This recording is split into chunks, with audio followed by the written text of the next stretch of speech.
শূন্যে একাধিক রাউন্ড গুলি চালিয়ে ব্যাংকের শাখায় ডাকাতির চেষ্টা। মালদার ভূতনি থানার হরচন্দ্রপুর এলাকায় গভীর রাতে একদল দুষ্কৃতীর ডাকাতির চেষ্টা। হাতে বন্দুক নিয়ে একাধিক রাউন্ড গুলি চালিয়ে দাপিয়ে বেড়ালো এলাকায়। ওই এলাকায় অবস্থিত রয়েছে একটি রাষ্ট্র ব্যাংকের শাখা, পাশাপাশি রয়েছে জুয়েলারির দোকান, আর সেগুলোতেই ডাকাতির ছক ছিল বলে প্রাথমিকভাবে মনে করছে পুলিশ। তবে পুলিশের তৎপরতায় বিফলে ডাকাতির চেষ্টা। পুলিশের হাতে বিপুল পরিমাণ আগ্নেয়াস্ত্র, গুলি। ঘটনা ঘিরে আতঙ্কের পরিবেশ এলাকা জুড়ে।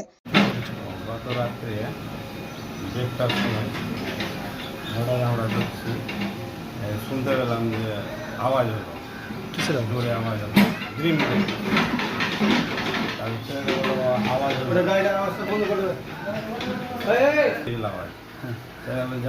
আওয়াজ হলো রাস্তাতে। আমরা সবাই উঠলাম, ছাদে উঠলাম। ছাদে দেখলাম, দেখতে পেলাম ৬-৭ জনকে বন্দুক নিয়ে আছে হাতে, ঠিক আছে। তো সেরকম ওরা ক্ষতি করতে পারেনি, ফায়ার টায়ার করে আবার এদিক ওদিক দেখে থেকে আবার চলে গেছে ফায়ার টায়ার করে। ক রাউন্ড গুলি চলেছে? 5 রাউন্ড। আচ্ছা, কতজন ছিল? 7 জন।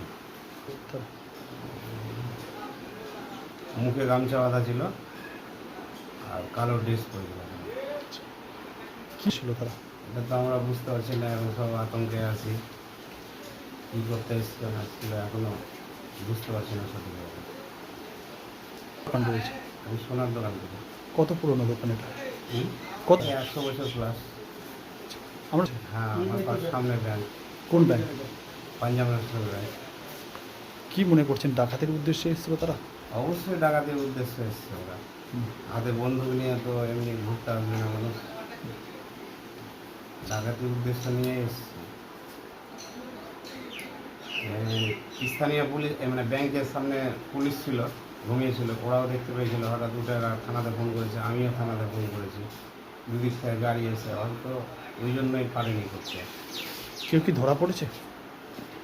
তো শুনতে পাইনি সেরকম। এই যে আপনারা সবাই গ্রামবাসী সবাই আতঙ্কে আছে। দুষ্কৃতী আমাদের তো বিহার সংলগ্ন জায়গা, নদীর উপরেই তো বিহার, ঝাড়খণ্ড। তো সঠিক বলা যাবে না কোথায় থেকে কোথাকার লোক হতে পারে। বাইকে করে। বাইকে করে? আচ্ছা, পুলিশের কাছে আমাদের জানাচ্ছি যে আমরা যেন সুরক্ষিতভাবে বিজনেস করতে পারি, ভালোভাবে থাকতে পারি, এটাই আবেদন করব। তা আমরা কী করে বলবো বলে? ঠিক আছে। আপনার নাম? শ্যামচরণ বাংলা। আপনার দোকানের নাম? পূজা জুয়েলারি।